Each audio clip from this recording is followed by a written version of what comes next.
오늘을 살아가는 묵상 시간입니다. 오늘 본문 말씀 에스겔서 13장 10절부터 12절입니다.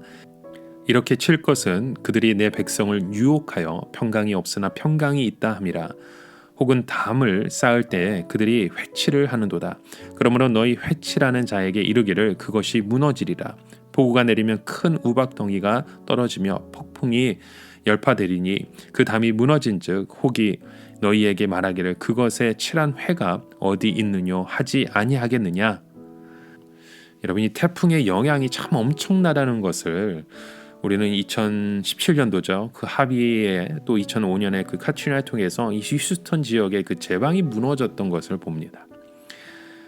이 제방이 무너지면요, 도로와 집들이 다 잠기게 됩니다. 특히 다리가 무너지거나 도로가 끊겨진 곳에 참 많은 사람들이 그 집들이 쓸려가고 무너져가고 점점 물 가운데 많은 재난이 일어나는 것을 우리는 봅니다. 그런 재난이 일어나게 되면 군인들과 관계자분들이 그곳에 나와서 통제하기 시작합니다. 더 이상 사고가 나가지 않도록 위험에 있는 사람들을 구출하기 시작하죠. 가능한 빨리 복구해서 정상적으로 다시 그 도시가 일어날 수 있도록 많은 투자를 합니다.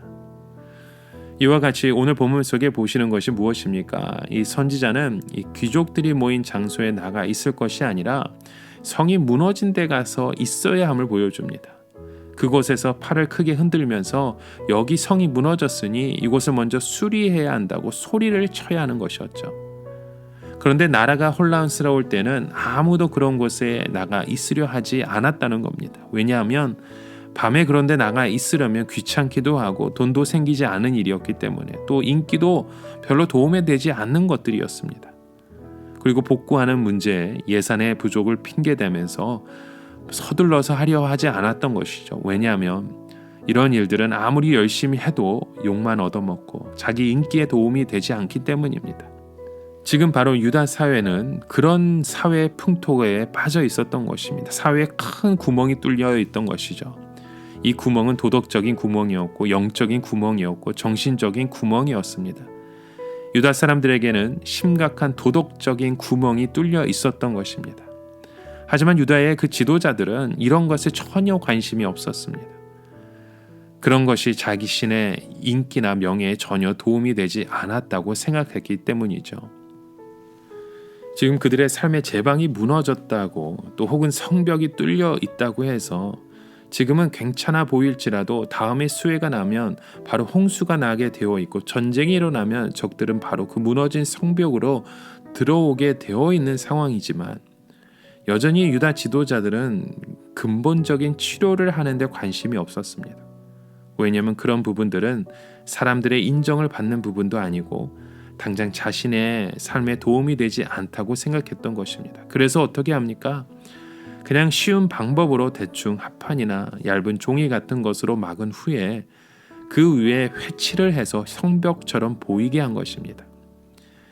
유다의 지도자들의 그 업적은 사람들의 눈으로 보기에 좋은 너무나도 화려한 같은 그런 모습으로 그들의 삶을 가려버린 것입니다.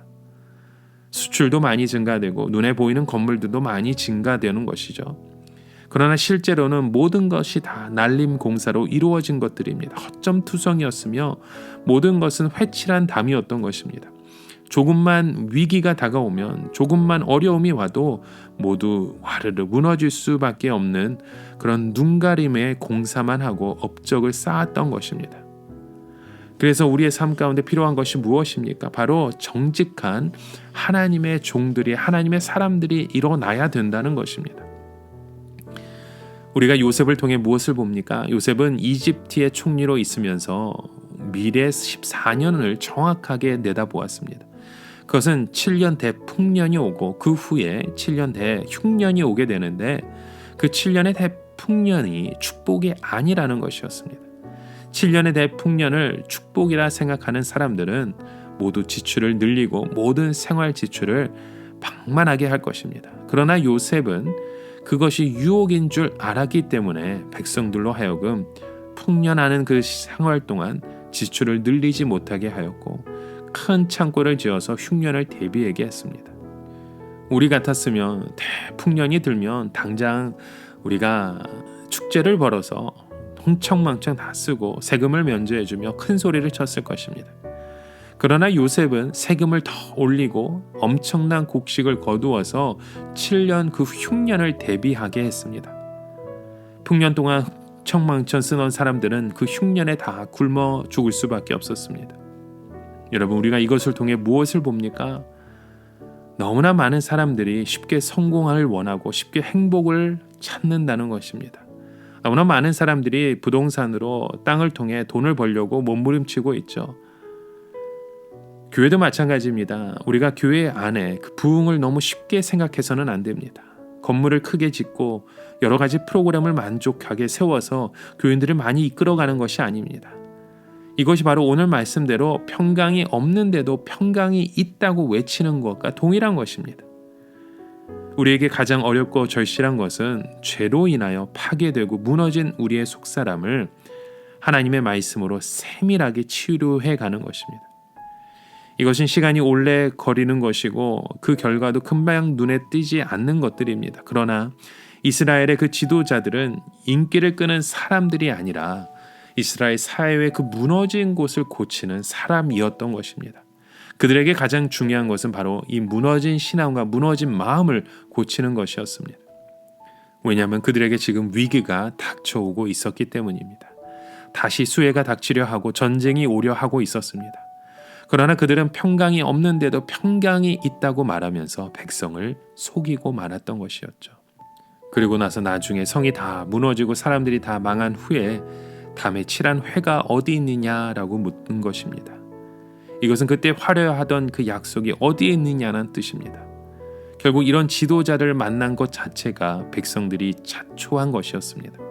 그들 자신들이 대충 살기를 원하고 자신들의 기분만 채워주면 좋으니까 이런 마치 사기꾼 같은 지도자를 좋아했던 것입니다.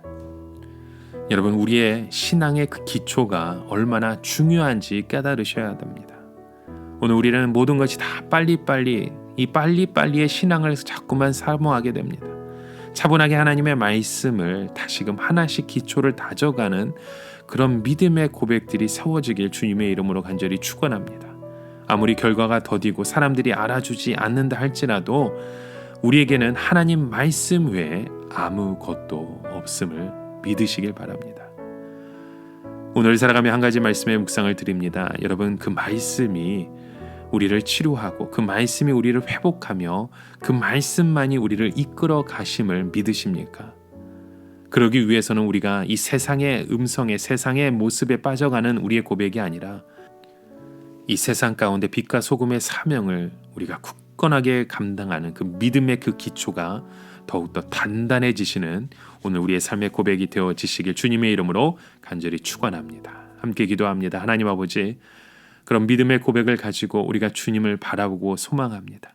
하나님의 그 뜻을 이어가는 하나님의 그 온전한 삶을 바라볼 수 있는 우리의 믿음의 행함과 우리의 믿음의 삶의 모습 되게 하여 주시옵소서. 예수님의 이름으로 기도드립니다. 아멘.